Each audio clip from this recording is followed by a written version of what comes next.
এটা আল্লাহরই ইচ্ছা। আল্লাহ কিভাবে মানুষ করবে আল্লাহ পাকি জানে। আমি রোজা মুখে রেখে বলছি, আজকের পর থেকে আমি যেন শুনি না তোমরা চলে যাবে এই কথা বলো, কখনই বলবা না, আর কখনই আমার সংসার ছেড়ে চলে যাবে না। আমি বলছি তোমার ভালো লাগে না, তুমি তোমার বাবাকে নিয়ে বাবার বাড়ি ঘুরে আইবা।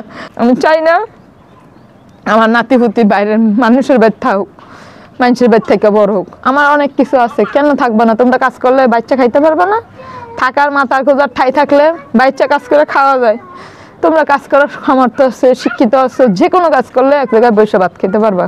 একজনে কাজ করবে, একবার সংসার সামলাইবা। তোমাদের তো অপশন সুন্দর মতো আছে। দুজন বান্ধবী আছে, দুজন মিলেমিশে মৃত্যু হইতে পারে। স্বামীর বাড়িতে থাকতে যারা মৃত্যু হইতে পারে, বাবা মার কাছে চিরকাল মানুষ থাকে না, থাকে স্বামীর বাড়িতে। স্বামীর বাড়ি স্থান পাইছো, থাকবা, কাজ করে ভাত খাবা, বাবার বাড়ি যাবে না। বাবার বাড়ি যারা যায় তারা বোকা। আমার বাবার বাড়িতে, আমার বাবা স্কুলের টিচার ছিল, আমার বাড়িতে কিসের অভাব দেখছো? আমি থাকতে পারতাম না। আমার মা কইছিল আমার জায়গা লিখে দিব, আমি কিছু না মা আমার জায়গা লাগবে না, আমি আমার বাড়িতে আমি নিজে বাড়ি করার তৌফিক যাতে দান করে তুমি দোয়া করে দেও। আল্লাহ আমার দিয়েছে। আমি 3 সিট করার জন্য বাড়ি করছিলাম। আমার বাবা কাছে আমি ছাদের নিচে থাকি, তুই কেন 3 সিটে থাকবি? তোর জন্য আমি ছাদের টাকাটা দেই, আমার বাবার টাকা আমি ছাদ দিয়েছি। তোমরা পারবা না কেন? তোমাদের মনোবল থাকলে, ভালোবাসা থাকলে অবশ্যই তোমরা উঠতে পারবা। উঠার জন্য চেষ্টা করো। তোমার বাবা মার কাছে দন্না ধরতে হবে না, বাবা মাকে যেন পালতে পারো সে তৌফিক দান করো। আমার বাবা যে সময় চাকরিতে লাগছে, মসজিদে নিয়ে আমার বাবাকে বিচার করছে, বলছে কি তোমার বাবা মেয়ে বলে কাজ করলে খারাপ হয়ে যায়। আমার বাবাকে নিয়ে বলছে মেয়েকে কাজের থেকে ফিরাই নিয়ে আসেন। হ্যাঁ, আমার বাবা মসজিদ থেকে কান্না করে ফিরে আসছে, কইছে না আমার মেয়েকে আমি আনবো না, আমার মেয়ে একদিন বড় হবে।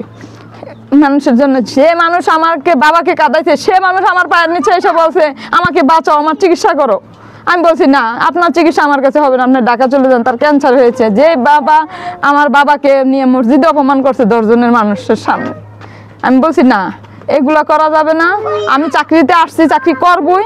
আমার তৌফিকে যদি কুলায়, আমি যদি পারি, আমার স্বামী সংসার নিয়ে ছেলে নিয়ে আমি বাস করতে পারি, সে তৌফিক যাতে আল্লাহ দান করে, তোমরা সে দোয়া করো। ঠিকই আমার বাবা মা দোয়া করে গেছে, আজ পর্যন্ত আমি ছাদের নিচে ঘুমাইতে পারতেছি, আল্লাহ শান্তিতে যাতে বসবাস করতে পারি সে দোয়া করো। সবাই মিললে একসাথে, দোনো বউ মিল্লা যদি সংসারে হাল ধরো, আল্লাহ বাঁচালে তোমাদের বাতি মান শিখাবে। কে আমার মনের দোয়া আছে না, আমি প্রতিদিন রোজা থেকে দোয়া করি আল্লাহ যাতে আমার সংসারটা সুন্দর থাকে। আমি যদি মা হইয়া থাকি, আমার ছেলে ফেলে ধরে থাকি, অবশ্যই আমার সংসার সুখের হবে। আমি কোনো অসৎ কাজ করি নাই, খারাপ কাজ করি নাই, আমার সংসার নষ্ট হইতে পারে না। আমার এটা বিশ্বাস আছে, আমার ছেলে মানুষ হবেই, কেতটুকু আমার বিশ্বাস। আমি কেউ ক্ষতি করিনি, পারলে মানুষের উপকার করছি। তুমি কত বড় ভুল করছো, পারতাম তোমাকে ফিক্কা ফেলে দিতাম, ফিক্কা ফেলে দেয় নেই, বুকে আঁকছে আনছি। তোমার সন্তান বাইরের বাড়িতে কেউ না থাকে, বাইরের বাড়ি থাকা যে কত যন্ত্রণা যায় থাকে সে বুঝে। বাচ্চা নিয়ে থাকবে, আমার নাতি এতিমের মতো এখানে মানুষ হয়ে থাকবে। আমি 5000 টাকা, অত টাকা রেনের মাঝখানে 5000 টাকা খাবার কইরা গেলে আমার নাতিটা ছেড়ে হয়ে যাবে। তুমি মানুষের ওই ধোকা খাওয়া, মানুষের কাছে খারাপ হয়ে যাবা কেন? তুমি একটা ভালো মেয়ে, ঠিকই আমার বলার ধোকায় আসছো, আসলে তো তুমি সত্যিকারে ভালো মেয়ে, সেজন্যই আসছো, নাইলে তো আসতা না। আর জীবন বাঁচানোর একমাত্র মালিক হচ্ছে আল্লাহ, উসিলা তুমি। তুমি ওই মুহূর্তে না থাকলে আমার ছেলেকে মানুষ করা আমার কঠিন হয়ে যেত। তা আসছো যেভাবে আসছো, যেভাবে সুন্দর করে সাজানো বাগান সাজাইছো, তোমার ধৈর্য ধরতে হইবে। তুমি বড় বউ, কে তোমার বড় বউ ধৈর্য ধৈরা ছোটটারে মানুষ করতে হইবে, এটাই নিয়ম।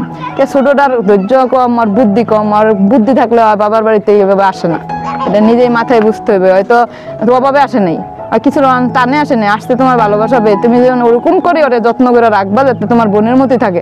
একজন মানুষ থাকলে মানুষের ক্ষতি হয় না, লস হয় না, লাভ হয়। কে তোমার বিপদে সাহায্য করার মানুষ তো কেউ নাই, তোমার ননদ নাই, দেবর নাই, বাসন নাই, কে করবে তোমার সাহায্য?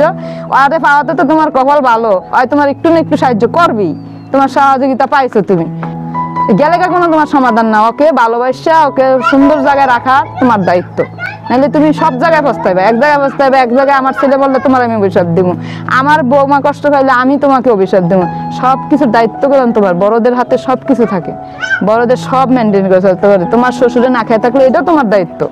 তোমার শ্বশুর কেন, তোমরা 2টা বউ ঘরে থাকতে তোমার শ্বশুর না খেয়ে থাকবে, আর তোমাদের জন্য আমি কাজের জন্য বাইরে বসে থাকি, তোমার শ্বশুর না খেয়ে থাকে, এটা কি হইলো? টাইম মতো খাবার দেওয়ার দায়িত্ব তোমার। তোমার স্বামী খাইলো কিনা, তোমার যে মেয়েটারে আনছো, এই মেয়েটার জীবনটা তুমি নষ্ট করেছো। মেয়েটা ভালো জায়গায় যেতে পারতো না? তোমার বুদ্ধিতে আসছে না মেয়েটা? তোমাকে দেখে আসছে, আমার সাকিবকে দেখে আসে নাই।